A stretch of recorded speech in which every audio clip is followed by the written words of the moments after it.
Halo Sobat Maya, kembali lagi ke series Maraton Saham IPO.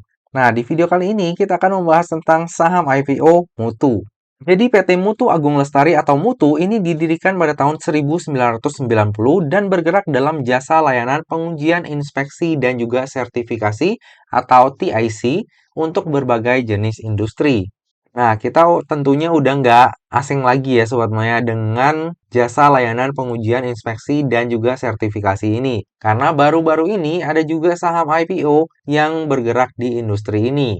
Sobat Maya udah pada tahu dong ya? Iya, CRSN. Tahu Karsurin. Nah, kalau misalnya Sobat Maya perhatikan di prospektusnya Karsurin, itu salah satu yang masuk ke dalam persaingan usahanya adalah Mutu Agung Lestari ini. Ternyata nggak berapa lama dari Karsurin itu listing, saingannya juga ikutan listing ya.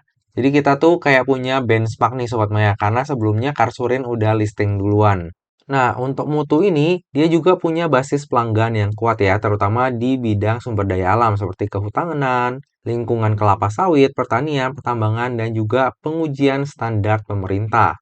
Mutu juga berkomitmen untuk memberikan pelayanan terkait kebijakan net zero emission. Nah, ini adalah bidang usahanya dari Mutu ya, Sobat Maya. Nah, jadi Sobat Maya bisa baca di sini. Untuk kegiatan usahanya ya sebenarnya mirip-mirip lah sama Karsurin. Jadi nggak terlalu saya jelaskan lagi ya di sini ya.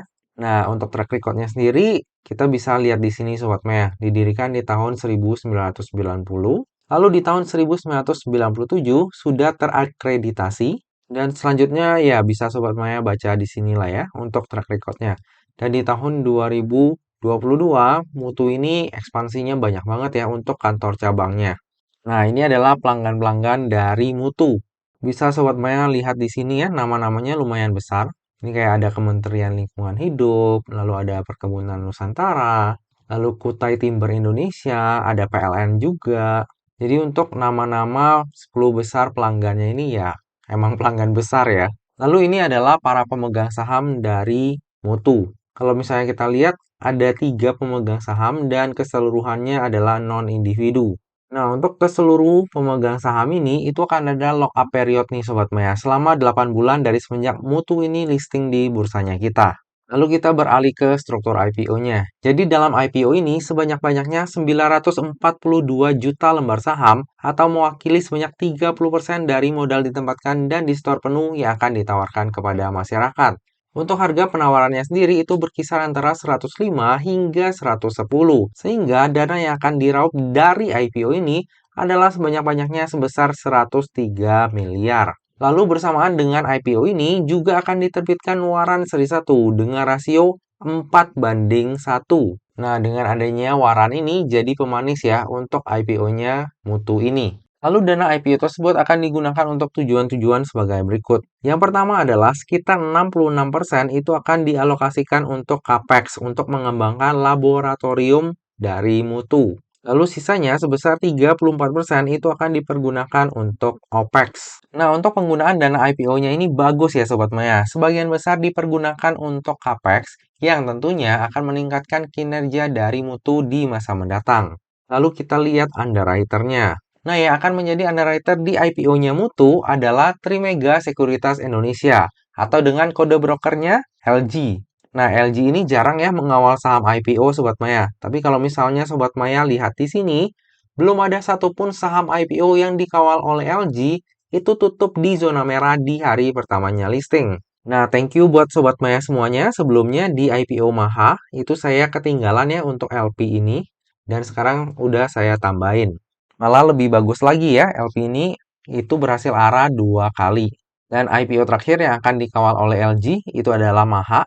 Nah, dari hasil penjatahannya sih harusnya ya, untuk Maha akan bagus nih, Sobat Maya. Jadi mari kita saksikan Maha dan juga Mutu yang dikawal oleh LG nantinya bakal meneruskan rekornya atau enggak nih, yang belum pernah tutup di zona merah di hari pertamanya listing.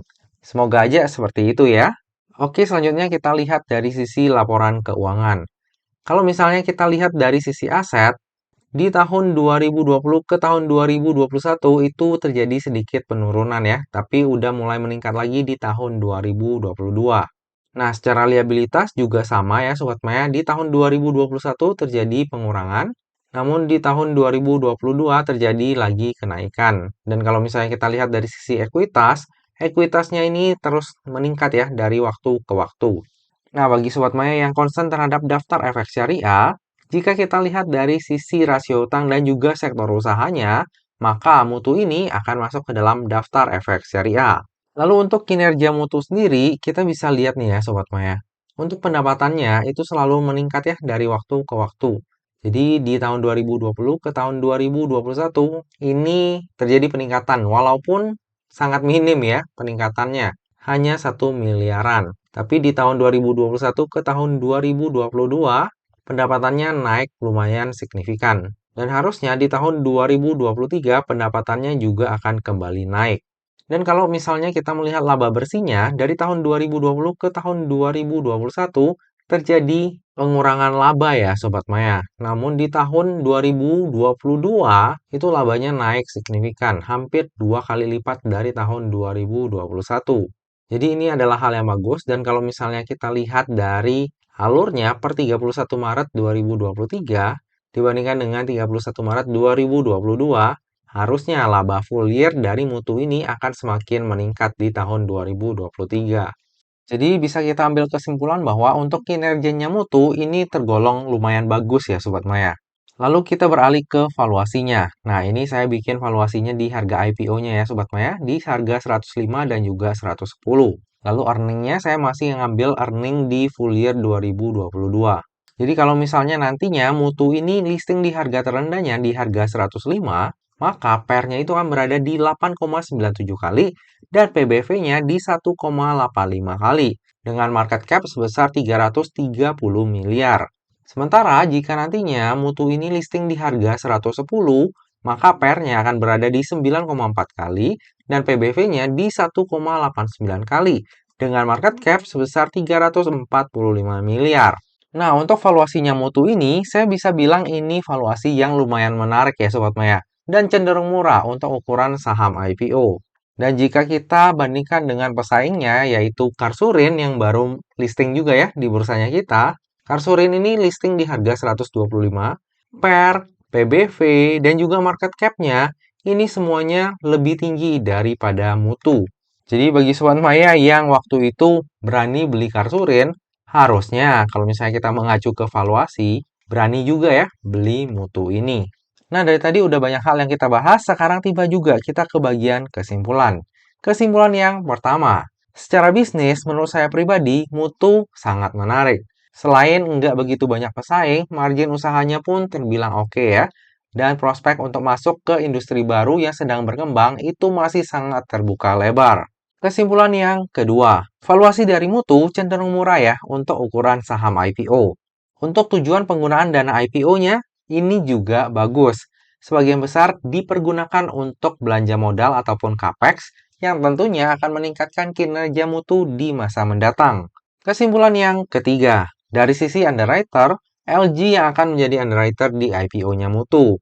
Dan secara track record, LG ini bagus ya dalam mengawal saham IPO. Semua saham IPO yang dikawalnya belum ada yang tutup di zona merah pada hari pertamanya listing.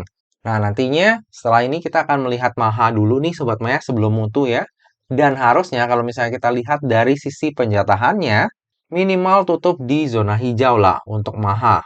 Cuma untuk hasilnya kita belum tahu karena yang namanya market itu nggak ada yang bisa menebak 100%. Cuma untuk probabilitasnya itu ya minimal ditutup di zona hijau. Kesimpulan yang keempat, bersamaan dengan IPO ini, terbit pula waran seri 1 dengan rasio 4:1. Hal ini membuat IPO-nya mutu menjadi lebih menarik ya, karena ada sweetener untuk menambah pundi-pundi cuan kita. Kesimpulan yang terakhir, saya sendiri akan memanfaatkan momentum IPO ini untuk mendulang cuan. Secara fundamental kita udah lihat ya, ini perusahaannya bagus, valuasinya juga murah, underwriter-nya LG sejauh ini bagus banget ya. Belum ada saham yang pernah dikawalnya itu tutup di zona merah di hari pertamanya listing. Lalu ada juga waran dengan rasio 4:1.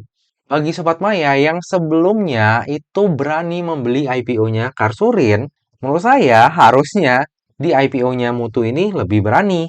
Karena yang pertama, Karsurin waktu mau IPO ada bad news. Yang kedua, valuasinya juga masih lebih murah Mutu ini, walaupun hanya beda tipis. Dan terakhir, waktu Karsurin itu listing di bursanya kita, Karsurin enggak menawarkan waran, sementara di IPO-nya Mutu ini ada waran.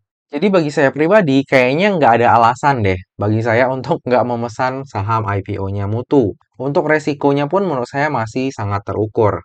Saya malah berharap ya Sobat Maya, waktu Mutu ini listing nantinya, itu bisa listing barengan saham-saham yang lain nih Sobat Maya. Jadi dana retail ataupun big fund itu bisa agak terpecah ya. Jadi nantinya penjatahan Mutu ini nggak yang kayak Karsurin lah. Karsurin kan kemarin penjatahan atas 3%, bawah juga 3%. Semoga aja nanti di IPO-nya Mutu, penjatahannya bisa lebih gede dikit lah. Jangan di 3% aja. Biar kita cuannya pun bisa lebih maksimal.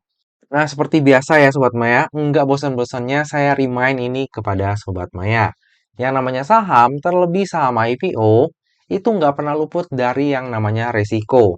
Jadi bagi Sobat Maya yang mau melakukan order saham IPO Mutu, pastikan Sobat Maya itu melakukan order sesuai dengan resiko yang siap untuk Sobat Maya tanggung ya. Karena saya di sini hanya bisa memberikan ataupun sharing analisa saya, tapi nantinya keputusannya tetap di Sobat Maya. Jadi pastikan Sobat Maya menganalisa kembali ya. Untuk lebih lengkapnya nanti saya beli atau enggak akan saya share di tab community ataupun IG saya pada saat masa offering nanti. Nah Sobat Maya, demikianlah video review saham IPO Mutu. Semoga aja video ini dapat bermanfaat bagi Sobat Maya semuanya dan dapat menjadi bahan pertimbangan nih. Apakah nantinya Sobat Maya akan membeli saham IPO Mutu atau enggak? Nah, Sobat Maya, akhir kata jangan lupa untuk selalu jaga kesehatan, jangan lupa untuk selalu bahagia, dan semoga perjalanan investasi kita selalu cuan bareng-bareng. Sampai jumpa di video selanjutnya. Dah.